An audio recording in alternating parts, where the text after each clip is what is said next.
একদম ধুমৌরা গরম ভাতের সাথে যদি এরমের ছানার ডাল হয় তাহলে খাতি কিরাম লাগবে কনদিনই। তাই একটু ছানা ভাঙিয়ে গরম ভাতের সাথে 2 গাল খাচ্ছি, ওরে স্বাদ হইছে। তাই এই স্বাদের ডালটা কিরাম করে রাঁধেছি সেটাই আপনাকে আজকে দেখাবো।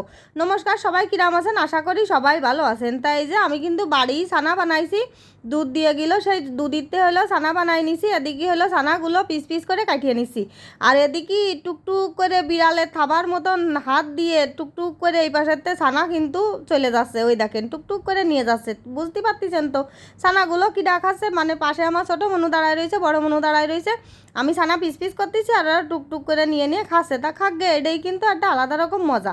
আর বাড়ি বানানো ছানা তো খাতি তো সেরা মেরার স্বাদ। তা চলেন যাই এবার রান্না করি। আর এদিকে কিন্তু আমি ডালটা সেদ্ধ করে থুয়ে দিছি। এটা কিন্তু চুলার ডাল না, এটা হলো ডাবরির ডাল, মানে আমাদের এদিক ডাবরি কয়, আবার বড় বুট কয়, যা মনে করেন সেটাই। এখন এই যে সেদ্ধ করে রেখে দিছি, হাফ সেদ্ধ করে থুইছি, বুঝেছেন। পুরো সেদ্ধ করলে আবার ওই পরে আবার রাঁধতে হবেন না, গলে যাবে না। তা কড়াইতে তেল দিয়ে দিছি, তা ছানাটা আবার ডিপি থুয়ে দিলাম, কারণ আগের দিন ছানা কাটিলাম, বুঝেছেন, আর পরের দিন রাঁধতেছি, সেই জন্য একটা কোটোর মধ্যে থুয়ে দিলাম। তখন একবারেই তেলের মধ্যে দিয়ে দিছি, ওরে তেল তো চট পটায় ফুটতেছে সারা গায়ে হাত পাই। তারপরে আস্তে আস্তে করে একটু উল্টোই পাল্টায় নাড়াই ছাড়াই দিয়ে বাইজে নেবো লাল লাল করে। তা যাই হোক, আমি তো মনে করিলাম যে ছানা কয়টা মনে হয় ভেঙে এইবারই গুঁড়ো গুঁড়ো হয়ে যাবে না। তা যাক, শেষমেশ কিন্তু ছানাটা হলো গুঁড়ো হয়নি। তাই যে ফাইন করে কিন্তু বাইজে নেব। আর এই হলো মশলা যাবে কি কি জানেন, এতে কিন্তু কোনো পেঁয়াজ রসুন যাবে না, শুধু আদা বাটা যাবে আর জিরে বাটা যাবে। ধরেন আমি হাফ কেজি ডাল দিয়ে এই ছানা টুক রানবো, তো তাতে এতে হলো 2 চামচ আদা বাটা আর 2 চামচ জিরে বাটা, ব্যাস আর কিচ্ছু না। আর নামানোর আগে খালি একটুখানি গরম মশলা গুঁড়ো, এই হলো মশলাপাতি এর আর কি। তাই যে ছানা কয়টা ভাজা হয়ে গেছে, এখন এই ঝাঁঝরি কান দিয়ে ছানা কয়টা সেকে সেকে তুলে নিছি তেলেরতে, যাতে তেলটা না উঠে আসে, বুঝেছেন। আর এই যে ওই একখান ছানা আবার একটু কম ভাজা হইলো, তাই দিয়ে ওখানে আবার থুয়ে দিলাম, একটু এপিট ওপিট করে নিয়ে এখানেও তুলে নিলাম। আর যা গুঁড়ো গাড়া ছিল সব কিছু উঠোয় নিচ্ছি, নিয়ে এবার এই তেলের মধ্যেই আমি হলো শুকনো জাল সম্বরা দিয়ে দিলাম। তাই শুকনো জাল কয়টা আবার একটু ভালো করে পুড়াই নিতে হবে, মানে একদম কালা কালা হয়ে যাবে। তাই যে কালা কালা হয়ে গেছে, তেলও পুড়িয়ে গেছে। আর এই যে ফোড়নে যাবে হলো জিরে, তেজপাতা, গরম মশলা, এবার দিয়ে ভালো করে ফোড়নটা পুড়াই নিছি, নিয়ে তারপরে ঢেলে দেবো এই যে সেই মশলা।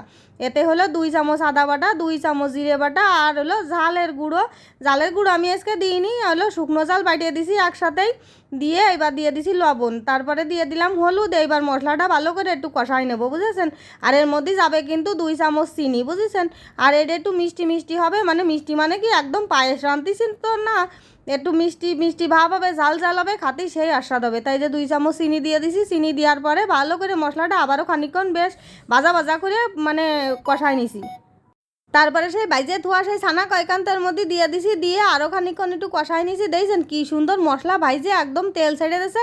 এবারে যে সেদ্ধ করে ধুইলাম না সেই হাফ সেদ্ধ ডাল, সেই তার ঢেলে দিলাম এই যে, দিয়ে এবার ডালটা ভালো করে একটু নাড়িয়ে চাড়িয়ে মশলা যে কড়াইতে লেগে গেলো সেগুলো হইলো একটু খুসাই খাসাই উঠোই দিয়ে এবার হলো খানিকটা কড়াই বইরে জল দিয়ে দেবো, যাতে সেদ্ধ হয়। কারণ হাফ সেদ্ধ করে মানে রাখিলাম, পুরো সেদ্ধ করলে একটু জাল না খালি ডালটা আবার স্বাদ লাগে না, বুঝেছেন।